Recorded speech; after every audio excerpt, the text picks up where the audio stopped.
kicks the goal. Making something out of nothing. Malcheski, is that the grand final?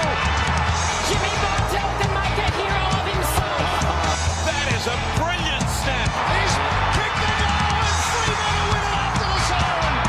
What a game of football at the MCG. Welcome to the Protected Zone. This is the best, if not the second best, AFL podcast on the internet. We look at the very fine points of AFL, the odd, the sods, and all the great things that happen in this great game of ours.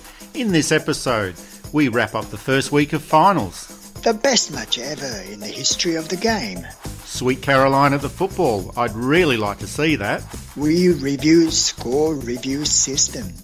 And we preview week 2 of the finals. Only 6 teams left, and our song of the week, a song where anything happens and anything could happen. I'm Linton Nanam, broadcasting from Paddock in West Sumatra. And I'm Eddie J, broadcasting from the bowels of Sydney. How's your week been, Lintang? Oh, it's been very, very, very wet, and I'm sick and tired of rain. Some of the phrases I learned this week is just, I'm bored with rain and the rain again, and rain's falling so hard. I believe, in other parts of the world they're getting more and heavy rains, but West Sumatra, it's in the grip of rainy season. Well, it didn't rain in Sydney on the weekend. It rained quite a lot in Melbourne. It rained a lot in Adelaide on Thursday night, but not on Sunday. But it was the first week of finals, and it was a very, very exciting round of finals. Yes, how did your tippings go, by the way? Well, there was no tippet and there was no tipping. Kurt Tippett didn't play for the Sydney Swans, and we didn't get very much on the tipping front. I got 0 out of 4. What was your score? I think I got just 1, disgraceful. I think we got to do better than that. But there are only 2 matches this weekend, so, maybe we get better at it. I think we should try harder anyway. So our reputations as experts of AFL have been shot to pieces, but collectively 1 from 8, that's quite pathetic. It was an interesting round of football, the first week of finals, and to be quite frank with you, I think 3 of the 4 games were duds, and the one classic match that we had made up for the pathetic nature of the other 3. It was an absolute classic of a classic. I think one of the reasons we didn't get the tippings right is we were still in the sort of exciting, thrilling, sort of home and away mode, and we didn't expect the as you said, the 3 games out of 4 were rather ordinary, predictable results, and we got carried away. We were still in the home and away 2017 mode, and as you said, 1 of 4 was a classic 2017 game, wasn't it? Yes, it was, and I agree with you there, where it was a classic game, but also we expected the unexpected too much, and we ended up getting the expected as far as the results are concerned. But yes, that match, Port Adelaide against West Coast, that was an absolute classic. It was actually a drawn game and a kick after the siren to win the game in the same match. So it doesn't get any better than that. Let's start with the first game of the finals. That was a match between Adelaide and the GWS. And you thought GWS would prevail, but actually, it was a wet Thursday night, and Adelaide are better at handling slippery leather. Oh, yes, they're very good at handling the slippery leather. As Mick Malthouse always used to say, Greater Western Sydney didn't come to play. They just didn't come to play football at all. I think they were playing something else, but it wasn't quite football. In the first half, they only kicked 1 goal. And that's the sort of score that you'd expect to see in a Little League game, maybe some amateur games or something like that, but not at the AFL level. To score 1 goal in an entire half of professional football is just not good enough. Yes, it was some kind of record, wasn't it? It was the lowest in the finals since 1960 grand final. Yeah, when Collingwood registered 1-0-6 in the first 2 quarters, and GWS were slightly better, 1-5-11, but still, not the sort of game you would expect from the team that finished in top 4. And Adelaide was missing a few of its star players. So Rory Sloane, the excellent midfielder, he was missing because he had his appendix taken out a couple of weeks ago. Now, I didn't know that you needed an appendix to play football, but apparently he had his taken out and he missed a week. Yes, and there was some doubts that GWS, Tom Scully and midfielders will exploit the absence of Rory Sloane. But in fact, the Crouch brothers stood up in the middle, and they are just excellent. And do you think it was a case of Adelaide being very good or Greater Western Sydney being very poor, or was it somewhere in between? I think you could say it's somewhere in between. And one thing I really noticed in the first half was Adelaide's defence. That was not the strongest feature of Adelaide's game all through the year. They were always midfield and a multi-pronged forward line. They were, talked about. Indeed, Adelaide, one of, if not the most attacking kind of football team. But it was defenders who did a great job. McGovern taking, lots of intercept marks, and they were just working as a unit, and it was just incredible defensive work. I thought, that should be praised. And on the other side of the ground, usual suspects scoring goals, and so Adelaide were just very good. And on the other hand, GWS, they were not very good. Greater Western Sydney did improve in the second half. Now, if you ignore the first half of the game, Greater Western Sydney actually won. So I know that I'm trying to put a positive spin on this, and Adelaide were actually kept goalless in the final quarter. So you could argue, well, they knew and assumed that the game was over, so they put their cue back into the rack, and they didn't score a goal in the final quarter. But overall, I know that Adelaide played incredibly well, and they played that very, very high-pressure football that you expect to see from a top team in finals. But do you think they actually did put the cue in the rack, or did Greater Western Sydney play a lot better, or was there something else going on there? I think in the final quarter, as you said, Adelaide didn't score a goal, but it seems to me that they were taking it easy, with that scoreline, and they didn't take any risks. They were already probably thinking about next game, which is 2 weeks away. So I think they were in the position to relax a bit, and they could have played on, but as you said, they put the foot off the pedal, so to speak, in the cruising mode. They were in the position that they would never lose from there. So why you risk injuries and? Well, that's a very good point. Last week you did mention that Adelaide was going to win this game, and they could afford to go for a holiday. They could actually go to Bali or somewhere like that. But what they have done is they've listened to your advice and they have gone for a holiday, but they haven't gone to Bali. They've gone to the Gold Coast. Is this a mistake? Oh, well, there's a few sort of destinations to choose from, but I think it was a sort of working holiday, and Gold Coast still has got some footy facilities. So if players chose to, and probably did or do, enjoy a bit of sun, a bit of relaxed, bit of bonding time, but at the same time, they could go to the, Gold Coast, Carrara or whatever, or, if they choose to go down on the bus to Brisbane and, play a bit of footy. And, how you spent 2 weeks after they had a week off before the game. So they'll play 2 games in a month or something, and that's very difficult. So, how you manage sort of these time off is crucial for Adelaide and Richmond, especially Richmond, who haven't been there. So it was crucial 2 weeks, I think.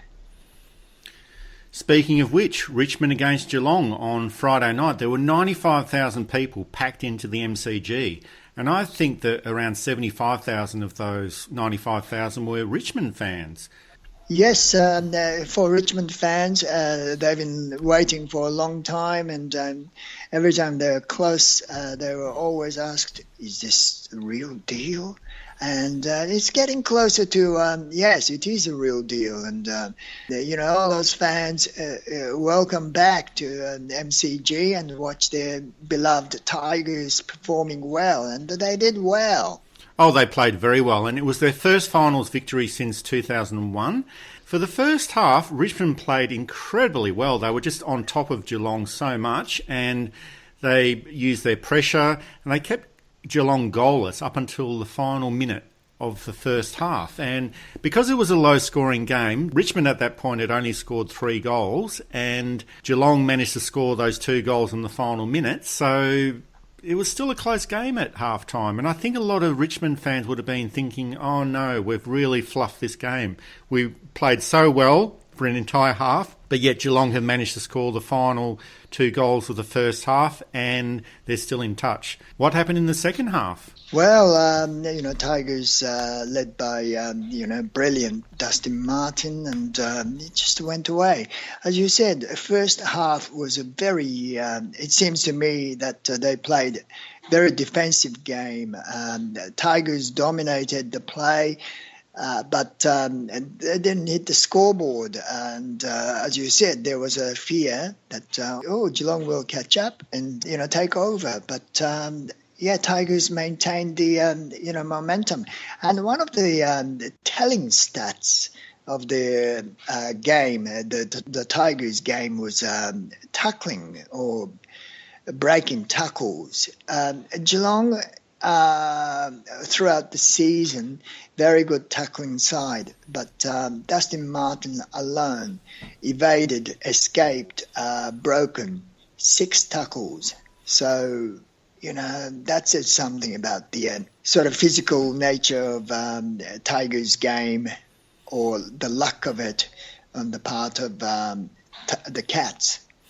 I'm not sure if it was so much the lack of it, because you only can play according to what your opponents are doing. And I think Richmond just pressured so much that Geelong capitulated. They just had no answers to Richmond's pressure, led by Dustin Martin. He's just a running machine and a tackling, evading machine as well. He evaded those 6 tackles, as you mentioned, and that is a record for the AFL. So he just led the way. And overall, Richmond crushed Geelong, but they waited until the last quarter to start their crushing. Geelong was still in with a chance at 3-quarter time, but then Richmond just put the foot down and they won the final quarter by 32 points. And they ended up winning the game by 51 points. So that is not a close game. That's a shellacking. It is interesting talking about the tackling. I thought the one of the best one was the end of the third term, I think, when Dustin Martin brushed off a Geelong player on the wing and set up a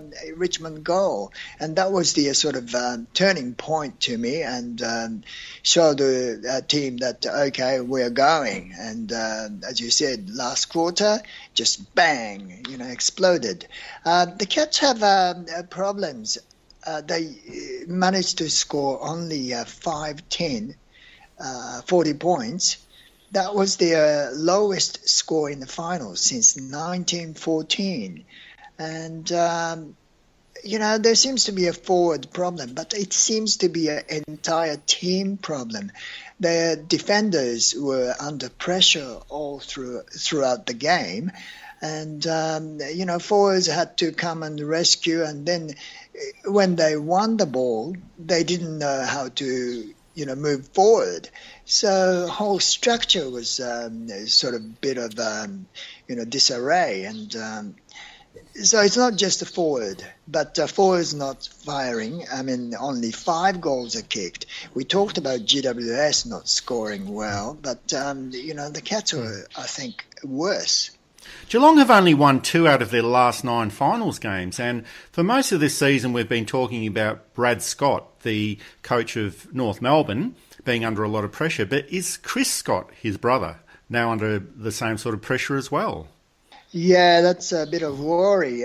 He lost seventh finals game in 9. It's one thing to be good coach during the regular season, home and away matches, but if when they got there, they capitulate. Not good enough. The ultimate goal of football is to win on the final Saturday in September. And if Scott is no good in September, yes, it's a legitimate question. Is he good enough? Well, the only benefit for Geelong is that they ended up securing a top 4 position, so they've got a second chance. We'll see if they take it next weekend. 'Cause the players gonna play, and the haters gonna hate, baby. I'm just gonna shake it off. Heartbreakers gonna break, and the fakers gonna fake, baby. I'm just gonna shake it off. Sydney against Essendon. The first quarter was a little bit of an arm wrestle, and then the Swans got into gear in the second quarter. Now, it was a game of records. The highest score ever in a second quarter in a final, the Sydney Swans scored 10 goals 3, and there was a record crowd of 46,000 at the SCG for AFL. And there's also another footnote there that during the second quarter, I went off to the bar because I thought, well, surely the Swans can't kick any more goals. But during the time that I was at the bar, which was only for 5 minutes, they scored another 4 goals, and I missed all of them. Ah, lucky you. And you get your drink? Yes, I did get my drink, but I missed those 4 goals. But that's irrelevant within the big picture of this game. But in that second quarter, Sydney was absolutely supreme. They kept on scoring goal after goal after goal after goal. And then when you thought that they couldn't surely kick any more, they kept on coming. So it was raining goals. And Lance Franklin on one leg, because he had a severe cork in the first quarter, in that second quarter he kicked 4 goals. Just imagine how many goals he would have scored if he was on 2 legs. Indeed, and that was some kind of mesmerizing sort of brutal force, and it's like a well-oiled machine, put to work, and it's just so beautiful to watch. Now, the only issue was that the game was over halfway through that second quarter. Sydney were ahead by 61 points at half-time, and for the match to be exciting or to maintain your interest, you need a bit of tension in the game. And if there's a huge deficit at half-time, well, no one's really interested in that unless you follow the home team. And so the second half was quite a bit boring. But one other point of interest for the match is that the Sydney Swans, at their home grounds, they play Sweet Caroline by Neil Diamond at the quarter-time break and then follow it up with Shake It Off by Taylor Swift. What is all that about? What do they play those songs from through loudspeakers? Yes, they play them through the loudspeakers, not during the game itself, but during the quarter-time break. And I did some research into this, and it's something that started off at the Sydney Cricket Ground 2 years ago, and there's a petition to actually stop it. So do they play those 2 songs you mentioned every week, every game they play? Every home game that they have at the quarter-time break, and a bit of a fashion commencing with AFL teams that during the quarter-time and 3-quarter-time breaks, the home team is starting to play their own selection of music. For the Sydney Swans, it's Sweet Caroline and Shake It Off. Who chose those songs? Do they know there are any millions of other songs to choose from? There's quite a few other songs that they could choose. I actually think that it's a good idea, but I just wish that they could extend it to other songs too. So instead of having Sweet Caroline at quarter time, why not play some death metal or punk or sad songs or maybe some orchestral music, something to shake it up a little bit. Yeah, or I suspect those songs are chosen by probably the captain or the coach. I don't know. It's a odd selection. We will have to do some more research into this, but ultimately Sydney thrashed Essendon. They won the game by 65 points after leading at half-time by 61 points. So it was just an interest in seeing how much Sydney would win by. So 65 points was the final result. So we've discussed those first 3 games. Now, they were interesting for a number of different reasons, because Richmond won their first game in 18 years. Sydney played Sweet Caroline at the quarter-time break at the SCG, and Adelaide won a game as well. To be frank, it wasn't such a great game, but the biggest and most unusual game was left until last. It was the Saturday night classic between West Coast and Port Adelaide. I think I jumped to the conclusion first. I think West Coast may be a real smoky this season. I mean, they made it into the top 8 in the last final game, in the final quarter of the final game of the regular season, beating minor Premier Adelaide. And now, beating the Port Adelaide, who ended up number 6, while the West Coast barely make it. And they waited until the not just the end of final quarter, but they waited until the extra time. I think West Coast are playing brilliant footy. Oh, they played very, very good football. And it was a high-pressure game, so West Coast got out ahead a little bit. They were leading by about 5 goals. It was 31 points early in the second quarter, and then Port Adelaide clawed back, and then it was just seesawing for most of the game. Port Adelaide didn't hit the front until the final quarter. I think it was about halfway through the final quarter that they led by 13 points, but then West Coast clawed back, and for the final 6 minutes of the game, there was no score. The scores were tied for 6 minutes, and can you imagine the pressure and the tension? Now, I was talking about the Sydney-Essendon game not having any tension, but the Port Adelaide-West Coast game had every tension that you could think of. It was just so exciting for those final 6 minutes. Yes, and I was totally impressed by that West Coast defender. I think his name is Eric Mackenzie. In the dying moments of the game, and with the scores at level, his save of a certain behind by Port Adelaide, that was just brilliant. He was just running back to grab the ball, or he put his body in between goalposts, and he had to be very careful. If he did it any other way, he would be charged deliberately, putting the ball out of bounds, and Port free kick. But he just did it perfectly. Now, I don't know what Eric McKenzie did for the rest of the match. I didn't actually see very much of him, but I'm giving him the man of the match honours just for that passage of play where he denied Port Adelaide a score. He denied them an opportunity to score a point through a free kick. So it was absolutely brilliant. He disguised it so well. So he's my man of the match, even though he probably didn't do that much for the rest of the game. But then it was almost like no one really knew what to do, because it was a tied match. It was a draw officially, and you can't have a drawn match in finals. So AFL plays 2 5-minute halves, and then they just wait to see what happens. And we ended up getting a goal after the siren to decide the game in extra time. So it doesn't get any better than that. So we ended up getting the best of both worlds, a drawn match as well as a goal after the siren to win the game. Yes, I thought, Port will run away when Sam Gray and Ollie Wines kicked a goal, and at one stage the Power were up by 13 points. The crucial one, I thought, was Charlie Dixon missing the goal. I mean, he did well throughout the game. He kicked 3-6 for the entire match.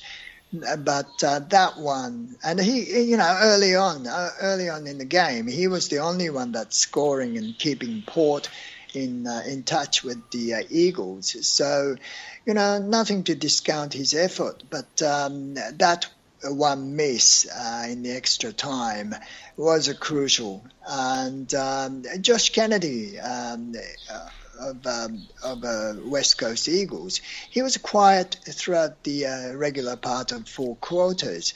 But when the team required him, he kicked 2 goals in the extra time. One, towards the end of first half of extra time or whatever. So he kicked a goal, and then at the beginning of the second half of extra time, he kicked another one. He get the Eagles back into the game. Yeah, so it was an exciting game, and it's exciting times for the West Coast Eagles. So let's see how they go next week. 8th position in 2017 could be the 7th position of 2016, where the Western Bulldogs won the premiership from. So let's see if the West Coast Eagles can win it from 8th. You're listening to The Protected Zone. You can subscribe to us through iTunes. You can also listen to us on YouTube or SoundCloud, or go to our website, theprotectedzone.com. Up next, score reviews, tough love and a giant problem, and forgetting to score goals.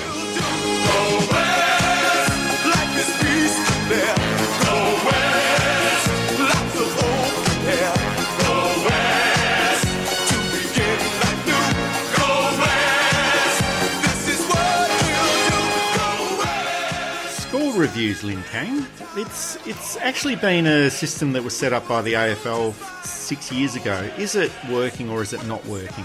Well, we have talked about the score review systems earlier in the year, but in one match, the Port versus West Coast, I think there were 3 or 4 controversial ones, and it was odd,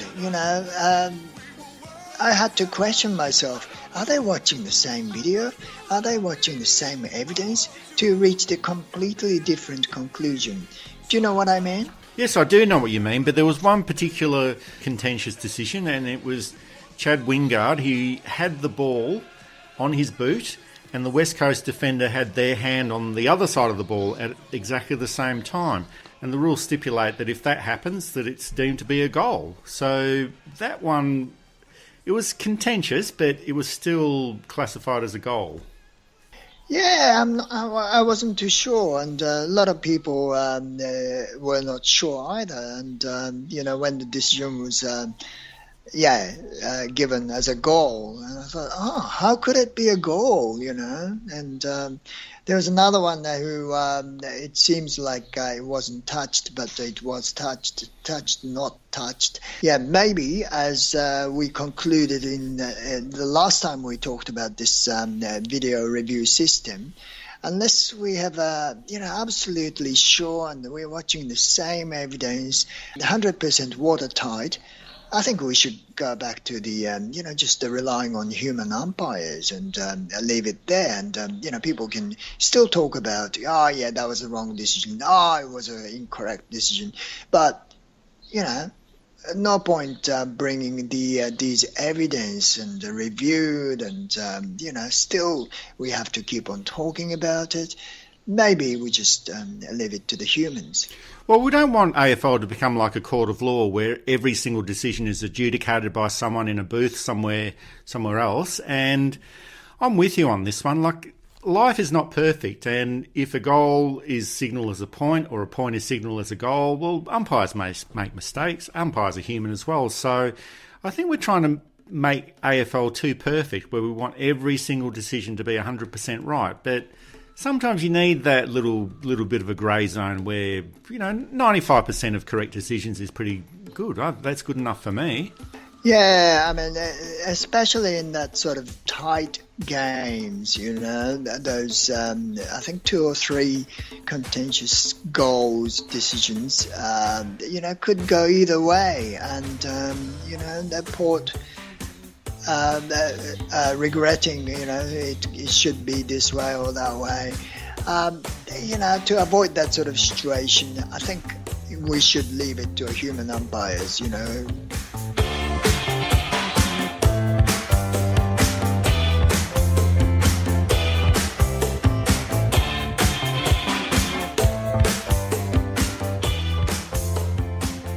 Tough Love by Dennis Pagan. Dennis Pagan used to be the coach of North Melbourne, and he also used to be the coach of Carlton. He was a premiership coach with North Melbourne, and he was tough as nails. He was so tough on his players that some of them are still weeping from that experience. He suggested in a Facebook post during the week that there needs to be some tough love for the Greater Western Sydney. Do you think he's right? Has he got a point there? What's he on about there? Yeah, but I'm not a big Facebook fan, and I didn't actually read Dennis Pagan's comment. But I agree with you. He is tough as old nail. What did he actually say? Well, he was suggesting that Greater Western Sydney have been pampered a little bit too much, and there's too much of a sort of bonding relationship between the coach and the players, and he's not tough enough on them. And he suggested that there needs to be a little bit of a distance between the coach and the players, so they're not so chummy and they're not so palsy. And he suggested that Leon Cameron, the coach of Greater Western Sydney, needs to be more straight to the point and more honest with his players, and he needs to start making them work a lot harder, start being brutal to them. And I'm not sure if that's a good idea. Like, that might have been successful in the 1970s, the 1980s, and even the 1990s. But in this day and age, the new age, you can't really do that to players. You need a bit of pampering. Yes, I do agree, and that's precisely the reason he's not coaching any AFL team at the moment. The times are changing, and players. Today's players are not like Wayne Carey and all those players in the 80s and 90s. So I think all the current coaches have to work with the current players, and I think all those old people should shut up and they just give a wise comment, but not that sort of they should do this in the old-fashioned sort of style, I think, because it's not going to work. Players don't like that sort of approach. Now, we briefly talked about Geelong forgetting to score goals, but are there other teams that are forgetting to score goals as well? Now, I mention this because Geelong have borne the brunt of all the criticism over the weekend. They only scored 5 goals, but there's a couple of other teams that didn't really score that much either. Greater Western Sydney, with all of their firepower, only scored 6 goals. Essendon, well, you'd expect this, but they only scored 8 goals. And even in that classic that we talked about between West Coast and Port Adelaide, at the end of full time, it was a drawn game, but at the end of full time, they had only scored 17 goals between them. So do you think it really is a case of players forgetting how to score goals, or teams forgetting how to score goals? I think it's a couple of reasons there. One is the coaches want to play a very defensive game, in that they don't want to make mistakes. Open games, free flying, and if it goes wrong, wow, there's no tomorrow. So they just have to make sure defense first, and then if there's an opportunity, they'll attack. I think Tigers' game plan is a classic one. They didn't score many goals until waited until final quarter to put the foot on the accelerator. I think the mindset, finals are different, regular home and away seasons, and the losers bow out, as did Essendon and Port Adelaide. So there is a mindset of defensiveness comes into play. And also, players have got this sort of stage fright, so to speak. This is the finals, and playing in front of 90,000 or 45,000 record crowd. It is some getting used to. Triangles are my favorite shape. 3 points where 2 lines meet. Toe to toe, back to back. Let's go, my love is really. During the finals, there's always a bandwagon floating around in the background. Last year it was the Western Bulldogs. Everyone got onto the bandwagon. This year, I think there's a Richmond bandwagon out there, but is it West Coast or Sydney, or which team do you think is the bandwagon this year? I was on the GWS bandwagon throughout the year, but I decided to abandon the GWS bandwagon. Since the final round of home and away season, I'm on the West Coast bandwagon, the Eagles. They're just playing exciting, thrilling games. We talked about the final quarter fade out, but somehow they ditched that final quarter fade out now, and Instead, they now have a final quarter. Well, it's completely the reverse. It's a fade-up, to use audio terminology. Yeah, exactly. And it's just fantastic, thrilling, nail-biter. And I think it's a lot, the Eagles have got the one of the, if not the oldest sort of players, oldest list. And I think their experience may be, playing a bit. During the season, yes, that could have been a liability, but now their experience, wise head, is playing, sort of cool-headed approach, don't panic and just play cool-headed footy. Well, one thing I love about AFL is the zany nature of the game, and we ended up getting that with the Eagles-Port Adelaide game. If there's room on that bandwagon, move over, I'm jumping onto it. You're listening to The Protected Zone. You can subscribe to us through iTunes, and you can listen to us on YouTube, SoundCloud, or go to our website, theprotectedzone.com. Up next, we preview Week 2 of the finals.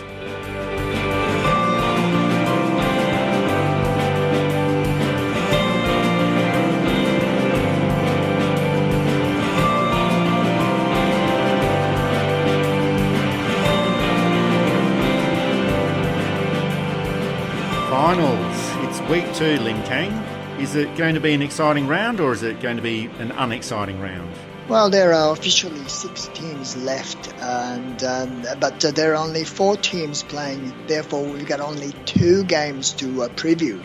And the first is Geelong versus Sydney, and the losers bow out. So it's the Cats against the Birds, and There's been a lot of wet weather predicted for Melbourne over the next few days, so it should make it quite interesting, I'd say. So Sydney have been the form team. They've won 15 out of their last 17 games, including the game against Essendon last week. Geelong, they've been up and down.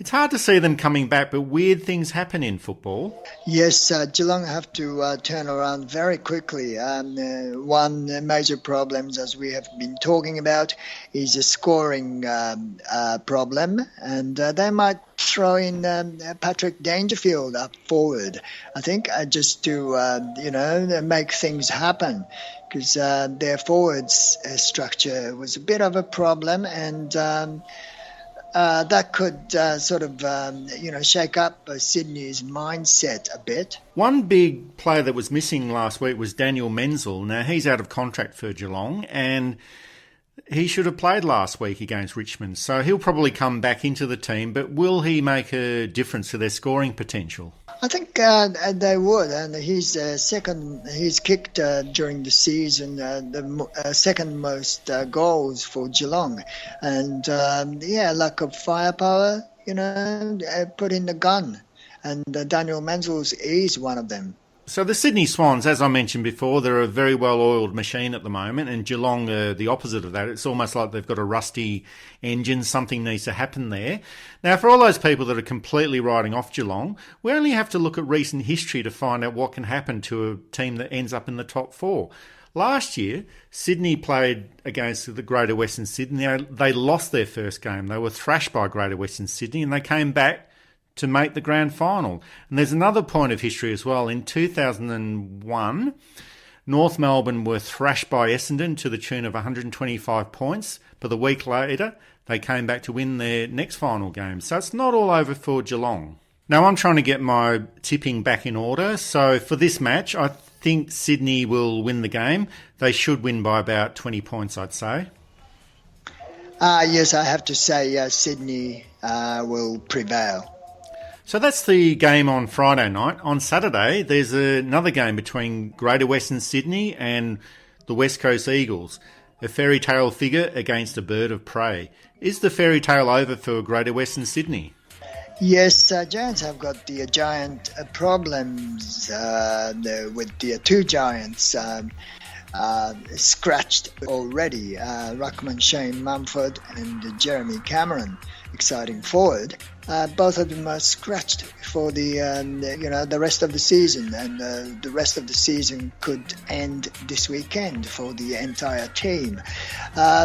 Giants had a scoring problem like Geelong, and obviously the omission of Stevie J might be the factor, and he might be brought back in.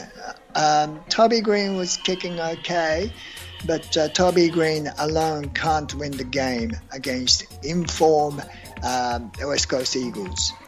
Well, Greater Western Sydney, as we keep mentioning, they've got a very, very good team, but there's something not quite working out for them at the moment. And I'm not exactly sure what it is, but maybe they're a good team during the home and away season, but during finals time, they just don't stack up. Last year, they had a very good final series, although they didn't make it to the grand final. The material that they dished up at the Adelaide Oval against Adelaide, it was just not up to standard. Like scoring only one goal in the first half of the first final of the year, and then only scoring 6 for the rest of the game. They've got a lot of firepower. They've got a very talented team, but something is just not going right for them. So they need to work out their new strategy very, very quickly.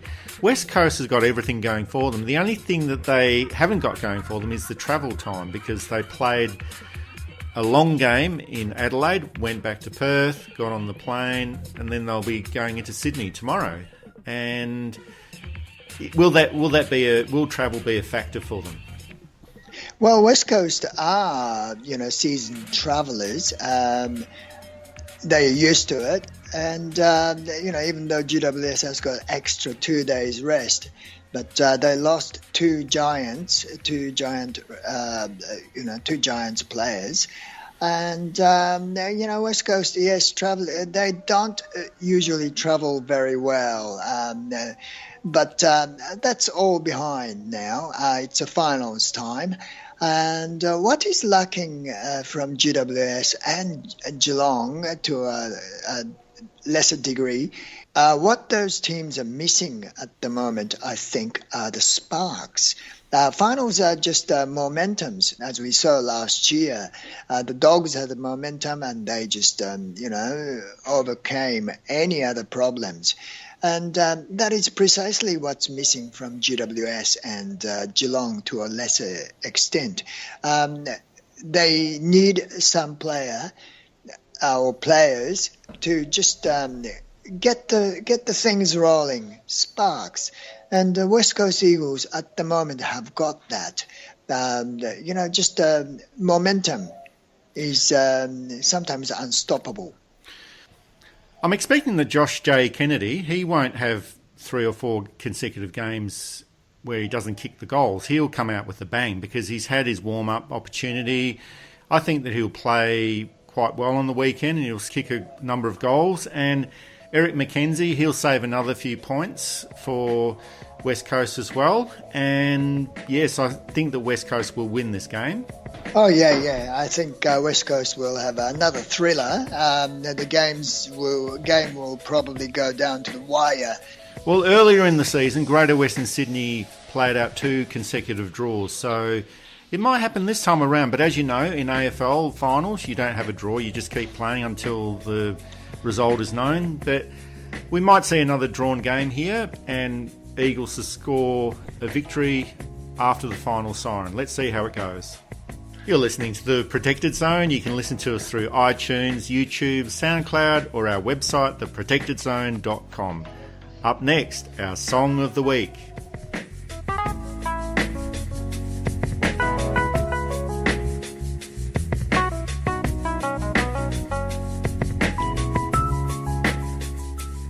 Song of the Week. Every week on The Protected Zone, we choose a song that we think epitomises the round that we've just had. And we had the first week of finals. I was scratching my head about which song we should use for this week, but any ideas, Lin Tang? I'd say something like Anything Could Happen by The Clean. I think they hailed from Christchurch, New Zealand, South Island, where I used to live. And, they signed to this great little label called Flying Nun Records. This unique sound, people call it Dunedin sound. Sort of cheap, jangly kind of guitar. And, they are just so good. I love them. Yes, the only band that I know from the Dunedin sound is the Chills, and they were a big band in the 1990s. Not big in the sense that they were like U2 or the Rolling Stones or anything like that, but they were big within the independent scene in New Zealand, and they came out to Australia a couple of times. But the Clean, they sound like a very interesting band. Yeah, they're a great band. I think they're still around. The Clean with Anything Could Happen. Thanks for listening in, and we'll see you all next week. See you later.